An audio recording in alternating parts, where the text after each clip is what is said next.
So now, please welcome the official, non-official, non-sponsor of the Savannah Bananas, but a big fan. Please welcome John Fletcher. Well, thank you, my friend Jesse Cole, owner of the Savannah Bananas, and welcome to this edition of 15 on Fridays with Fletch. Our guest today is the most read columnist in the Fort Worth Star-Telegram. He's the guru for food, opinion, politics, and he's also on Channel 8's Inside Texas Politics. He's all over Facebook and Twitter, pretty much any social media you can imagine, and he's celebrating 54 years in journalism, starting at the Fort Worth Press, then the Austin American-Statesman, the Dallas Times Herald Morning News, and now the Star-Telegram. That's right, John. I can't hold a job. I can't believe, but you've only been at the Star-Telegram since, what, 1987? Oh, I just tell people since last century, once you get back in the 1900s, it doesn't matter anymore. Hey, that's great. And you won the Texas Press Association's Golden 50 Award a couple of years ago. That's a big achievement. Well, and so it just means I've lasted a long time. You said I was the most read columnist. These days, that's like being the fastest turtle in the race, you know. That's it. Well, we appreciate you joining us. So let's rock and roll here. You are the busiest man in town with your food columns, opinion columns, and special features in politics. How do you balance it all? You know, I just stay crazy all the time. I can be in the middle of a long political read and somebody will say, hey, did you know about a pizzeria in Hazel? And so I'll drop what I'm doing and switch to that. But I try to keep two lives and two personalities going, this dual personality of news and politics and food. And I'm really lucky because writing about more than one thing has helped me keep my job and keep my readership. And I'm grateful for the readers of the Star-Telegram. And I tell people, if you don't like something you read in the news column, read the food column or vice versa. That's great. Well, and you've been covering the food scene for over 40 years with your Eats Beats. How did you start it? I had been in sports most of my career coming up, and then I moved to special projects. I was over some news projects, investigations, and I moved to features. They wanted me to kind of learn my way around the newsroom and learn different departments. So I moved to features. And I got over there and we had a weekend guide named Star Time. It was this Friday tabloid section that came out. And back then, John, this is how far long ago it was. It was all about new movies and restaurants and where to go out, who was in the clubs that weekend, what music bands were in the clubs. And so, they were, thought that the section was kind of dull and that it needed some more young spirit. And back then, John, I was the one who brought that young spirit. I took over the weekend guide and started writing about food and dining and where to go. And they let me hire a restaurant critic, but I kept writing about food. I got interested in food because, you come up in Fort Worth, you learn about food and where to go. And then as a sports writer, you go where the coaches go. You learn about chicken fried steak and barbecue and food like that.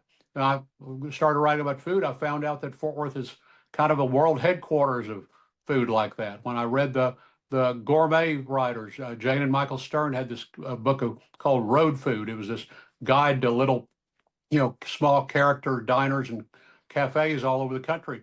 And, the place when you get west of the Mississippi, the city that had the most restaurants that were really definitive, local character, locally owned, where you really wanted to go if you were in town to know local people, was San Francisco, great restaurant town. And the city with the next most restaurants that were really definitive of the region was Santa Fe. But the city with the third most was Fort Worth. They listed Massey's Chicken Fried Steak and Kincaid's Hamburgers and Cattleman's Steakhouse for all the big cattle portraits on the wall and Carson's Deli. And they listed several other restaurants. And Fort Worth, it turned out, was kind of this nationally known for local comfort Texas food. Well, and in a sense, I felt like Fort Worth lost a little bit of its soul when Massey's closed. That was one of my favorite places to go for their pies and of course, the mashed potatoes and chicken fried steak. So tell us, how can you go to lunch or dinner with friends and enjoy the moment without having the food critic persona show up? Well, I mean, the food critic persona is not supposed to show up because I'm not supposed to even,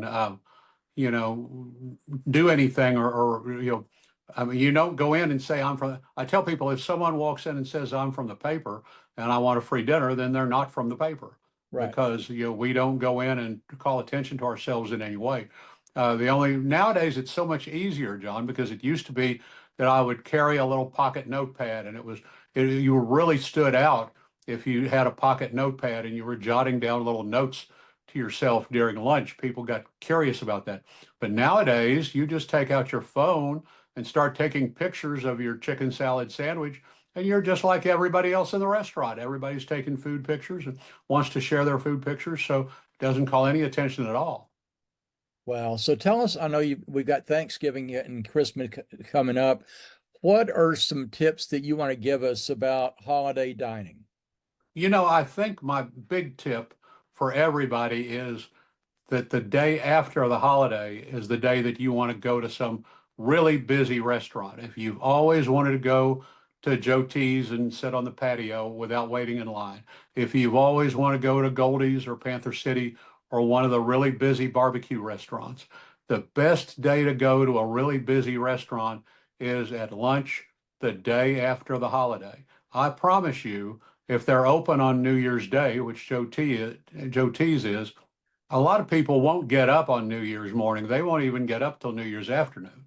So the easiest time to go to Joe T's and have lunch and sit on the patio if it's nice is New Year's Day, New Year's lunch. It's the same way for the day after Thanksgiving, the day after St. Patrick's Day, the day after Valentine's night, the day after the 4th of July. Nights where everybody stayed up late and had a big dinner. The next day is the time to go to the restaurant you've always wanted to go to.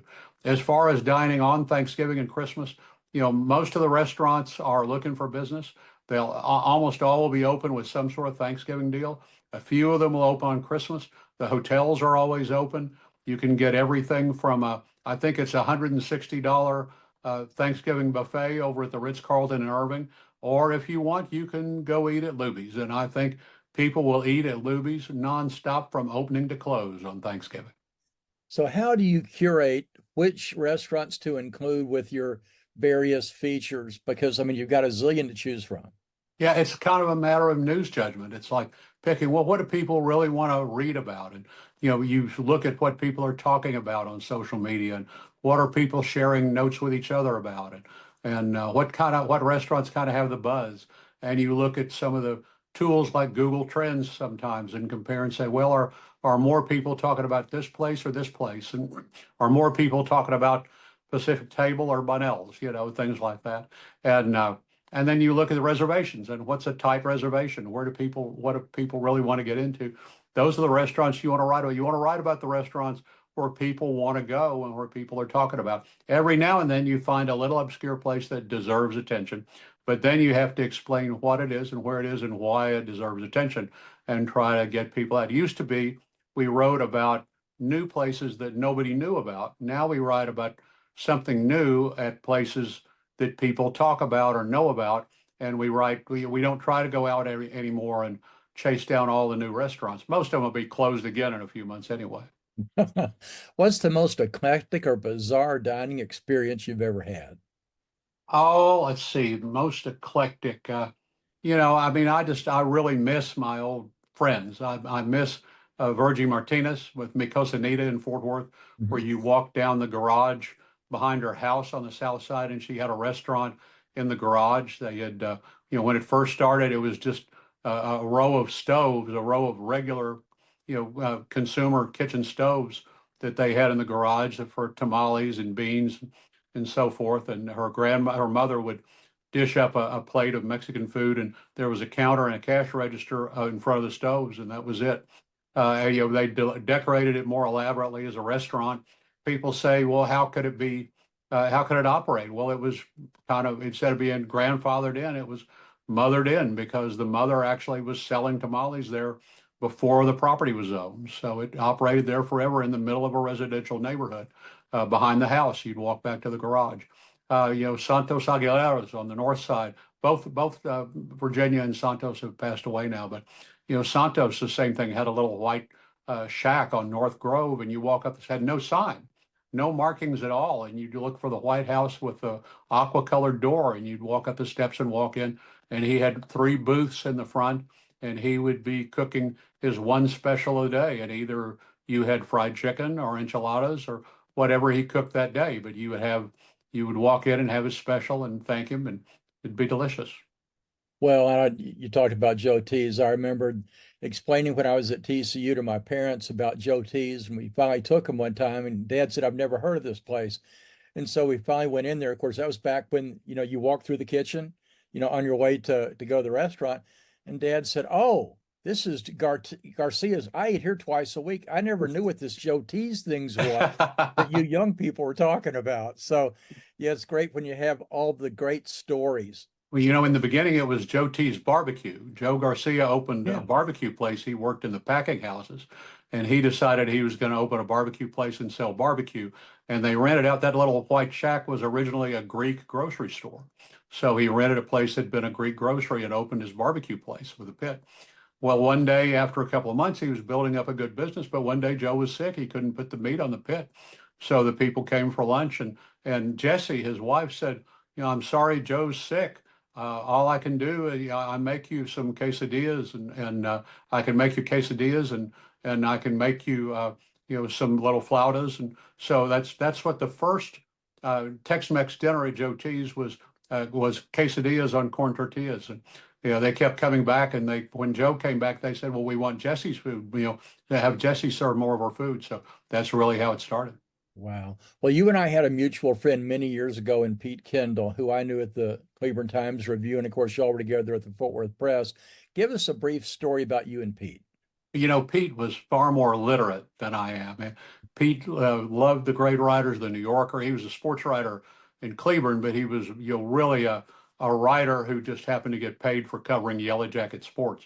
But he loved the great writers of the New Yorker, the Benchleys. His hero was A.J. Liebling, the great reporter and press critic.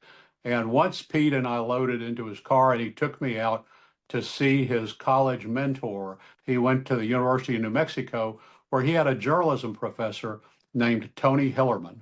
And so we went out and spent the weekend in Albuquerque with Tony Hillerman, who had just written, I think, his second or third detective novel at the time. Of course, he went on to be a great novelist, but it was great. Tony wanted us to bring, since we were coming from Texas, he wanted us to get copies of the San Antonio News at the time, which was this sensational Murdoch newspaper with tabloid headlines. And so he wanted us to bring all the copies of the San Antonio News we could, so he could laugh at them. You couldn't see things on the internet back then. So we sat around and laughed at the garish headlines in the San Antonio News. But, Pete loved writing and good writers. His family lived in Glen Rose and sold books where they were good friends with John Graves and all the hard work down there. And, just Pete would always have some literary reference to everything. Of course, he got me to read A.J. Liebling, who I still think is the best writer on press and media ever. And certainly A.J. Liebling predicted a lot of what goes on now in the media. He wrote about newspapers back when there were 17 newspapers in every town that had 17 different political viewpoints instead of 17 different websites, but it was all basically the same. Well, in closing, tell us, I know you had a great article the other day. If we want to see some of the celebrities from Landman when they're in Fort Worth area, just kind of share with us again what you wrote about the other day about where we're going to find them. Well, I think that obviously the number one place is the Bowie House, and I think that's where people go, to the Bowie House Hotel. The last time my wife and I went for brunch, Demi Moore was at the valet stand waiting for her Uber, and there's no telling who you'll see pop up in the Bowie House Hotel. But I think a lot of the celebrities go to B&B Butchers in Clear Fork for steaks. Obviously, they go to Joe T's because the family there celebrates them, and Joe T's is big enough. They have all the celebrities come to town, and they're able to find a little kind of private place for them to have their group. But I think Joe T's is a common place. And then I saw where Billy Bob Thornton said that he likes to go to the grill. Oh gosh, what is it in Weatherford? Flips Ships. I can't really think of the guy's name, but he likes to go to an old dive in Weatherford and have a beer. I think the nice thing about having a Landman here is that they say people seem to be all over Fort Worth, and the shooting and the stars seem to be all over Fort Worth. That's great. Well, then, of course, John Hamm is a big fan of our friend Burke Harvey at Curly's Frozen Custard, too. I think John's been in the drive-through line.